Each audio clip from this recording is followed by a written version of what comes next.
नमस्कार दोस्तों, बहुत बहुत स्वागत है आप सभी का तुलियारेस ऑनलाइन क्लासेज में। और दोस्तों, हमने जो टेस्ट सीरीज स्टार्ट की है, एसएसटी की डेली टेस्ट सीरीज अपनी चल रही है, उसी क्रम के अंदर आज अपने कुछ और इम्पोर्टेंट क्वेश्चंस के विषय में बात करने वाले हैं और देखेंगे कि आपकी कितनी तैयारी है और किस प्रकार के प्रश्न आपसे परीक्षा में पूछे जा सकते हैं। दोस्तों, फिर से दोहराना चाहूँगा, अगर आपने सिलेबस पूरा नहीं किया है तो एसएसटी का, साइकोलॉजी का और अदर सब्जेक्ट का पूरा सिलेबस हमारे यूट्यूब चैनल पर अवेलेबल है। सारी प्लेलिस्ट आपको डिस्क्रिप्शन में मिल जाएगी, आप चैनल की प्लेलिस्ट में जाकर के देख सकते हैं। और अगर आप इस टेस्ट का पूरा लाभ उठाना चाहते हैं तो आप कमेंट करिएगा और अपने आंसर साथ साथ में चेक करने की कोशिश कीजिएगा और कम से कम अपना स्कोर जरूर पता लगाइएगा कि आपकी कितनी तैयारी है और आपको कितना याद है, तभी ये आपके लिए सार्थक रहेगा। दोस्तों, तो चलिएगा देखें आज का हमारा पहला प्रश्न कौन सा है। अशोक ने धम्म के प्रचार के लिए किस नए पद का निर्माण किया था। दोस्तों, आपको बताना है, अशोक ने अपने धम्म, ये एक प्रकार का धर्म था, बौद्ध धर्म से संबंधित था, तो आपको ये बताना है कि धम्म के प्रचार के लिए कौन से नए पद का निर्माण किया था, किस पद का सृजन किया था। दोस्तों, समाहर्ता, राजकासु, बोधिसत्व या धम्म महामात्र, कौन सा था। दोस्तों, क्या है हमारा सही आंसर। तो दोस्तों चेक करिएगा, हमारा सही आंसर है वो है नंबर 4। कौन से पद का सृजन किया था। दोस्तों, धम्म महामात्र। याद रखिएगा, बहुत बार परीक्षा में पूछा जाने वाला काफी इंपॉर्टेंट क्वेश्चन है ये। दोस्तों, अगर आपसे पूछा जाए धम्म महामात्र क्या है, तो अशोक ने धम्म के प्रचार के लिए ये एक पद का सृजन किया था। दोस्तों, विशिष्टाद्वैतवाद का सिद्धांत 11वीं शताब्दी में किसके द्वारा प्रस्तावित किया गया था। दोस्तों, ये भी बहुत अच्छा और बहुत इंपॉर्टेंट प्रश्न है। विशिष्टाद्वैतवाद जो हमारा भक्ति आंदोलन है उससे संबंधित है, तो किसने दिया था। दोस्तों, बासवन्ना ने, एकनाथ ने, सखुबाई ने या रामानुज के द्वारा दिया गया था। दोस्तों, बताइएगा कि ये किसके द्वारा दिया गया था। दोस्तों, तो चलिएगा दोस्तों, सही आंसर हमारा वो है रामानुज। तो रामानुज का संबंध किससे है। दोस्तों, विशिष्टाद्वैतवाद से। अगला हमारा प्रश्न है, बंगाल का पहला विभाजन कब हुआ था। दोस्तों, बंगाल का विभाजन कब हुआ था। 1906 में, 1903 में, 1904 में या फिर 1905 में। ये भी बहुत इंपॉर्टेंट प्रश्न है। दोस्तों, बंग भंग की घटना के नाम से जिसे अपने जानते हैं। तो दोस्तों, सही आंसर हमारा वो है नंबर 4, 1905 में। चलिएगा अगले प्रश्न को देखते हैं। अंग्रेजों के शासनकाल में भारत में आर्थिक दोहन का सिद्धांत किसके द्वारा प्रतिपादित किया गया था। दोस्तों, आर्थिक दोहन का सिद्धांत जो है वो किसके द्वारा प्रतिपादित किया गया था। एम.एन. राव के द्वारा, जयप्रकाश नारायण के द्वारा या फिर जो राम मनोहर लोहिया हैं उनके द्वारा या दादा भाई नौरोजी के द्वारा।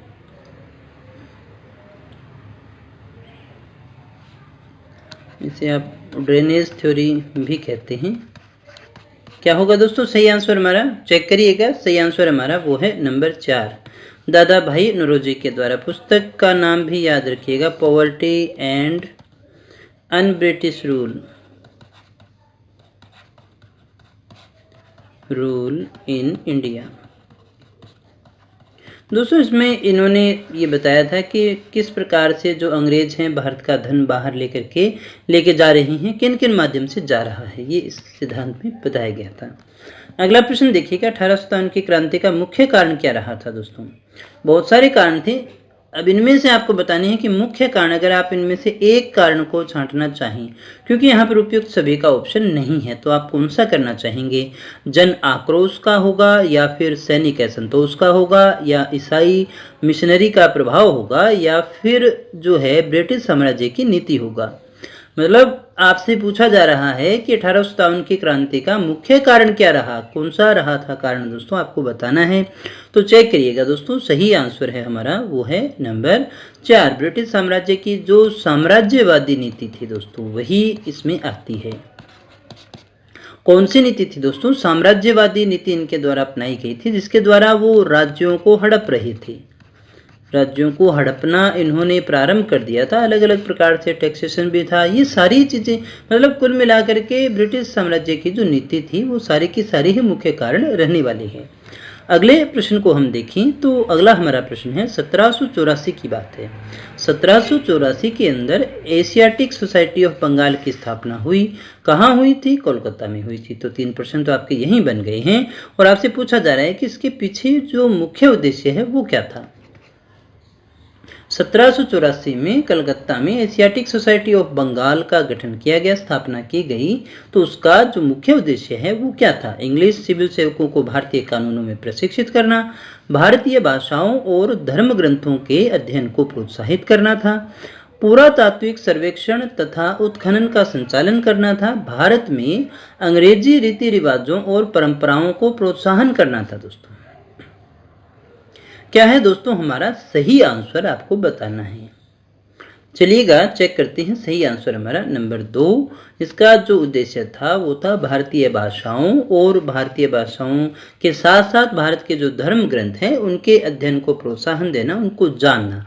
ये जो है उद्देश्य था एशियाटिक सोसाइटी ऑफ बंगाल का। निम्न में से कौन सा कथन दयानंद सरस्वती के लिए सही नहीं है? दोस्तों इनमें से यहाँ ध्यान रखिएगा, हमें छांटना है असत्य कथन कौन सा है, यानी इनमें से गलत कथन कौन सा है वो आपको छांटना है। स्वामी दयानंद ने 1975 में आर्य समाज की स्थापना की। उसके बाद में है स्वामी दयानंद जाति प्रथा के विरोधी थे, मूर्ति पूजा को दयानंद भक्ति का आधार मानते थे, स्वामी दयानंद स्त्री शिक्षा के समर्थक थे। हमें इनमें से गलत छांटना है, कौन सा सही नहीं है दोस्तों। तो दोस्तों चेक करिएगा, सही आंसर हमारा वो है नंबर 3। क्या ये मूर्ति पूजा को आधार मानते थे? क्या नहीं मानते थे? विरोधी ही थे। तो ये हमारा सही है, जाति प्रथा के विरोधी थे, स्त्री शिक्षा के समर्थक भी थे। किसने गांधी इरविन समझौते का प्रारूप तैयार किया था? दोस्तों आपको बताना है। गांधी इरविन समझौता किसके मध्य हुआ ये भी हमें जानना है, ये भी प्रश्न पूछा जाता है।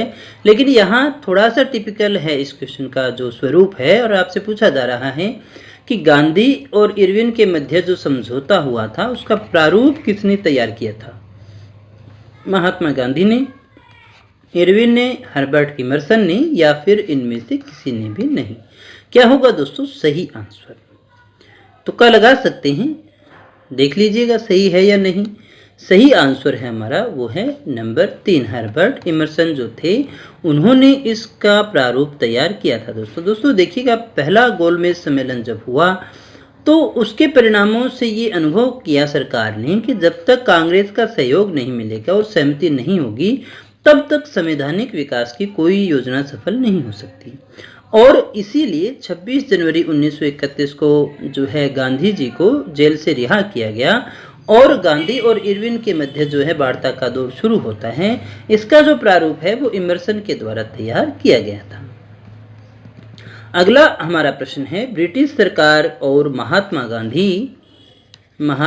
गांधी के मध्य 1932 में हस्ताक्षरित पूना पैक्ट, जिसे अपने पूना पैक्ट के नाम से भी जानते हैं, पूना समझौता कहते हैं, उसमें प्रावधान क्या था? दोस्तों आपको ये बताना है। पूना पैक्ट किससे संबंधित था? भारत के लिए डोमेनियन स्थिति बनाए जाने का, मुसलमानों के लिए पृथक निर्वाचन क्षेत्र का, हरिजनों के लिए पृथक निर्वाचन क्षेत्र का, या हरिजनों के लिए आरक्षित सहित संयुक्त निर्वाचन क्षेत्र का। दोस्तों क्या है हमारा सही आंसर?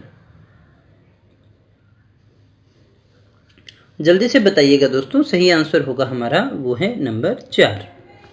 हरिजनों के लिए आरक्षण सहित संयुक्त निर्वाचन का जो क्षेत्र है वही था। यानी हरिजनों के लिए जो है अलग से निर्वाचन न करके क्या हो, संयुक्त निर्वाचन हो और उसमें उसको आरक्षण दिया जाए। अगले प्रश्न को देखें तो वो है, संविधान सभा का प्रथम अधिवेशन कब हुआ था? तो जो हमारी संविधान सभा है जिसको संविधान का निर्माण करना था, उसका पहला अधिवेशन जो है वो कब हुआ था? दोस्तों क्या है हमारा सही आंसर? तो दोस्तों चेक करिएगा, सही आंसर हमारा वो है नंबर 1, 9 दिसंबर 1946। 9 दिसंबर 1946 का जो दिन है तब संविधान सभा का प्रथम अधिवेशन हुआ। भारतीय नागरिकों के लिए मौलिक अधिकारों पर विवेक युक्त नियंत्रण लगाने का अधिकार किसको है? हमने कहा जो मौलिक अधिकार हैं हमारे, उन पर विवेक युक्त नियंत्रण लगाने का अधिकार किसके पास में है? सर्वोच्च न्यायालय के पास में है। प्रधानमंत्री पर है या राष्ट्रपति को है या फिर संसद को है? दोस्तों क्या है सही आंसर हमारा? चेक करिएगा।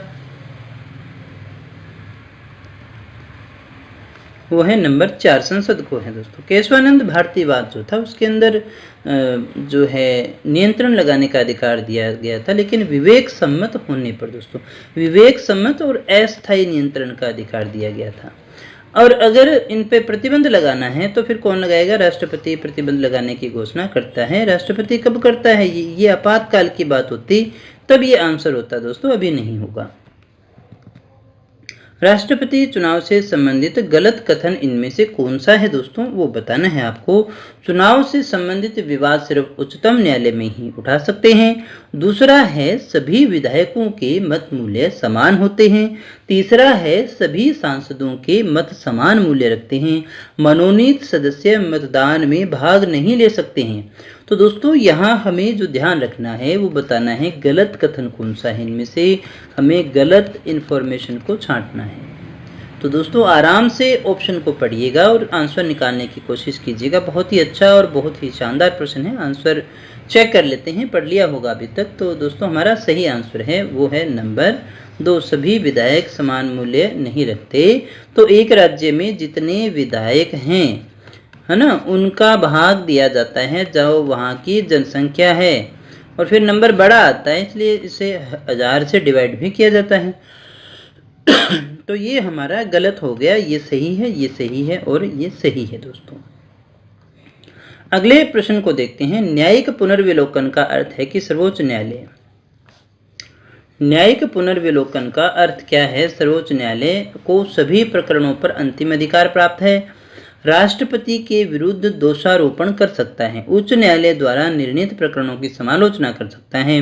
किसी भी राज्य के कानून को अवैध घोषित कर सकता है। न्यायिक पुनर्विलोकन का अर्थ क्या है दोस्तों? यहाँ ध्यान दीजिएगा, हम सर्वोच्च न्यायालय के अधिकार को नहीं देख रहे हैं, हम बात कर रहे हैं केवल न्याय पुनर्विलोकन जो है, न्यायिक पुनर्विलोकन है, उसका अर्थ क्या है, उसका तात्पर्य क्या है, उसी के विषय में हम बात कर रहे हैं दोस्तों। तो दोस्तों चेक करिएगा, सही आंसर है हमारा वो है नंबर 4। ये किसी भी राज्य के कानून को अवैध घोषित कर सकती है यदि वो देखिए सम्मत नहीं हो, हमारे संविधान से सम्मत नहीं है, किसी मूल अधिकार का उल्लंघन कर रहा है, अगर न्यायालय को ऐसा लगता है तो फिर वो कर सकता है दोस्तों।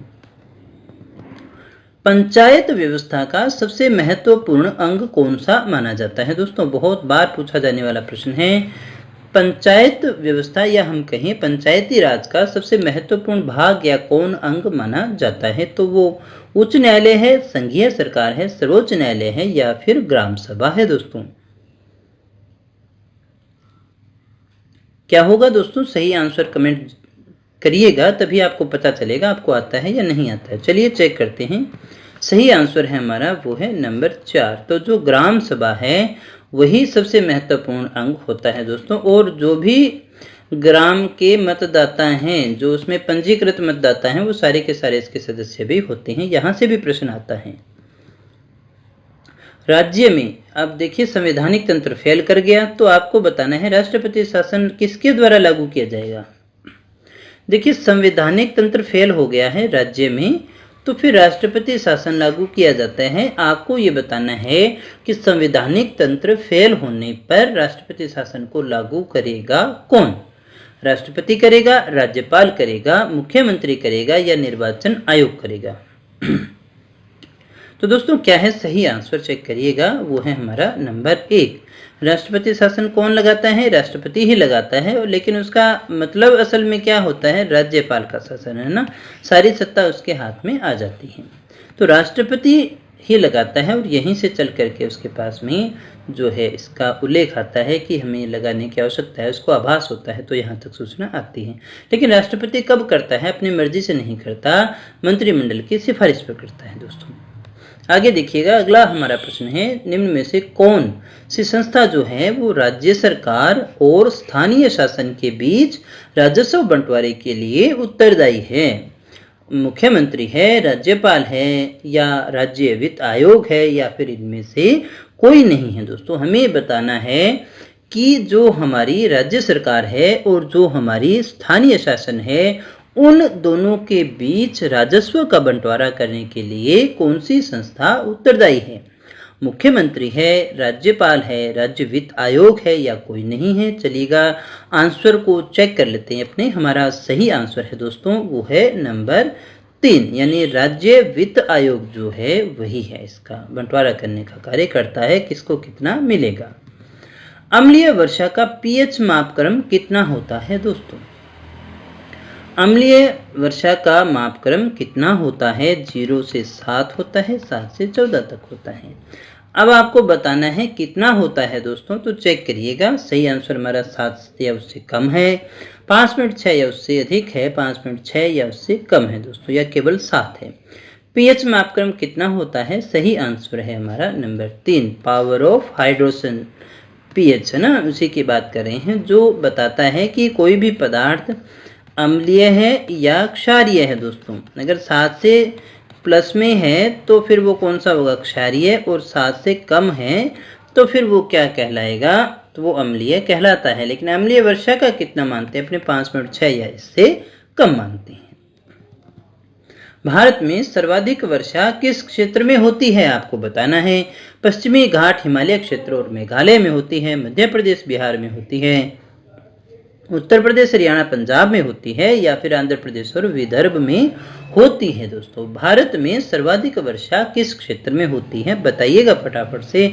सही आंसर हमारा क्या होगा चेक कर लेते हैं, क्योंकि ये इतना मुश्किल प्रश्न नहीं था।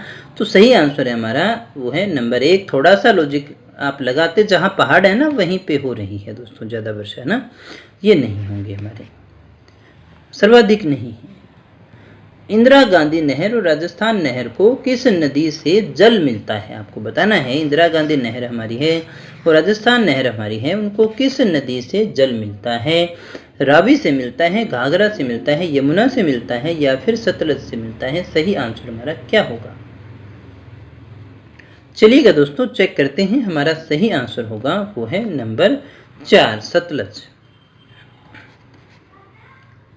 अगला प्रश्न देखते हैं, जो आज का हमारा अंतिम प्रश्न भी है। राजस्थान के किस जिले में अधिकतम जिलों की सीमाएं स्पर्श करती है। बहुत ही आसान प्रश्न है, पहली क्लास वाला प्रश्न, आप जीके के लिए तो पहली वाला ही है ना।